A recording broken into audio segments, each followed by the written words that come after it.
Now, do you know what? It's not every day that the unveiling of a postbox becomes an occasion, is it? I mean, John Maguire is a seasoned, hardened correspondent, right? So imagine the assignment, imagine the face. Right, I want you to go to the unveiling of a postbox. Well, he's such a lovely man, he would have taken it in his stride. And it is a special day. John, you best explain why this occasion is a little bit different from normal. Yeah, I've been accused of turning up for the opening of an envelope a few times, but never the opening of a postbox. Why is this one significant? Well, it's because it'll be the first one to bear the cypher of King Charles III. A good, healthy crowd's appeared this morning to witness it. Morning, good, healthy crowd. Good morning. There we are. And the Lord Lieutenant of Cambridgeshire is going to do the honours for us, joined by children from the Vine Interchurch Primary School. So, if I hand over to you, please carry on. Ladies and gentlemen, as the King's representative in the county of Cambridgeshire, it gives me great pleasure with the wonderful children from the Vine Interchurch Primary School to unveil the first postbox of the Carolean era. And we're going to do it on a countdown from 5. 5, 4, 3, 2, 1. Yay! And there it is. Beautifully red, beautifully shiny, brand new, just created out of steel in Lancashire with that distinctive cypher on the front. This one will remain gold. Subsequent ones will be painted over in red. They have a fascinating history, you know, postboxes. So let's have a look back 172 years. This pillar box has been standing here on this corner in Birkenhead since 1857. And it's probably the oldest pillar box in regular use anywhere in the British Isles. It may even be the oldest in the world. For the past 172 years, we've said happy birthday, Merry Christmas, and wish you were here, with cards and letters placed in one of these, a postbox.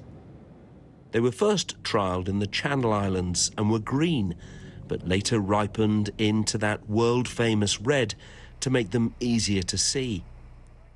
As a Victorian invention, hers was the first royal cypher to adorn our postboxes, which, since then, have carried the symbol of her successors right up to her great-great-great-grandson, King Charles, whose first box will be unveiled today. There are 115,000 of them across the UK. The King's cypher won't replace those of his predecessors, but new boxes will be created with his symbol, although in Scotland they're adorned with the St Andrew's crown instead. The colour, though, pillar box red, remains sacrosanct. Almost.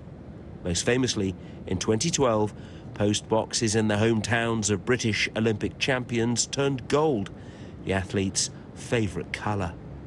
But even in this increasingly digital age, some traditions survive, with today seeing the latest incarnation of the original mail outbox. And it is just about to be used for the first time. The children have written a letter to the King, which we'll post in just a second. Firstly, we'll find out from Robert and from Amelia what the letter contains. What have you said in there? You've talked about your forest school, haven't you? What have you told the King about it? So we said that it opened in September. And tell me about your forest school. So, for all I know, it's gonna It's going to be a place in the woods where children can go to learn about the environment, and I'm sure that all the other years are looking forward to having it. Yeah, yep. Yeah. And it's something that everyone, as you say, in school can use. You go there quite often. You have lessons there, or always lessons that are specific to nature and the environment and things like that? I think it's just lessons that are specific. Yeah, I think so. Yeah. It happens once half a term, as we were told. It sounds wonderful. And you were saying to me earlier, Robert, that the environment's important to you, and we know it's important to the King. Yeah, it's very important to me. And in my letter, I asked the King whether he has any tips about taking care of the environment. Oh, good. I wonder if he'll get back to you. Hope so. Hope so. Right, we're going to post that letter now.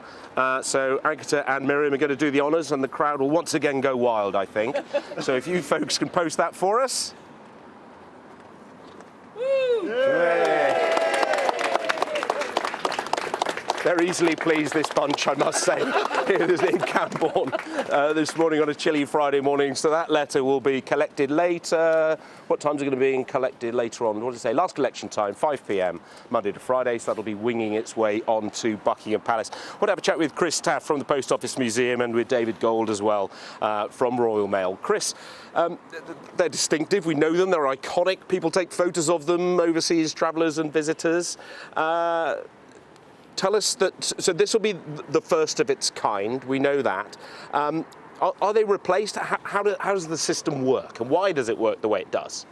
Well, the first box in the country was in the Victorian period, in the reign of Queen Victoria, and Victorian boxes are still on the streets today, so they're not replaced when a new monarch comes to the throne, new boxes are introduced. So this is the first that we see of Charles III, but you can still walk the streets and see boxes from every monarch.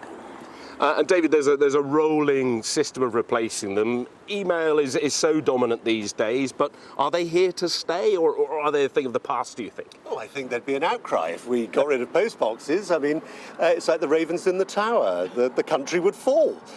We still have 115,000 postboxes, and as Chris said, you can go around the country and you can see the various monarchs since Queen Victoria represented in those boxes. I'm thrilled that the first box for King Charles is here, and we're so thrilled that the next generation of letter writers was here to set the standard by writing to His Majesty. Because people do, thankfully, still write letters, don't they? Chris, one thing I thought, Edward VIII, the King's, let me think, uncle, who famously abdicated, has he got any? He has. He's got quite a few boxes. They were made in 1936 during his short reign, and they were introduced and put into the streets, and some of them do still survive. So there are boxes from every monarch still to be seen on the streets. And it's worth saying that there's a society, as there is with everything, that go around and take photos of these, so if people are interested in them, they can have a look, and it gives you an idea, of course, instantly of how old your postbox is. Yeah, you can date the boxes really easily by the ciphers on the front, and we see the Charles III cipher for the first time here. Wonderful, thank you very much. Exciting morning. What we do know is this one is brand new. I think I told you earlier, didn't I, that the cipher, let's leave you with a shot of the cipher, will remain gold on this one. So the people of Camborne, when they're posting those birthday cards, postcards in the future, will know that theirs is the very first one in the Carolingian age. Exciting stuff. Back to you. Very good, thank you very much, John. There we go. Do you know what colour the first pillar postbox was? Gold. Green. OK, didn't know that. Yeah, they changed to red in 1874. Just in case you didn't have enough postbox facts.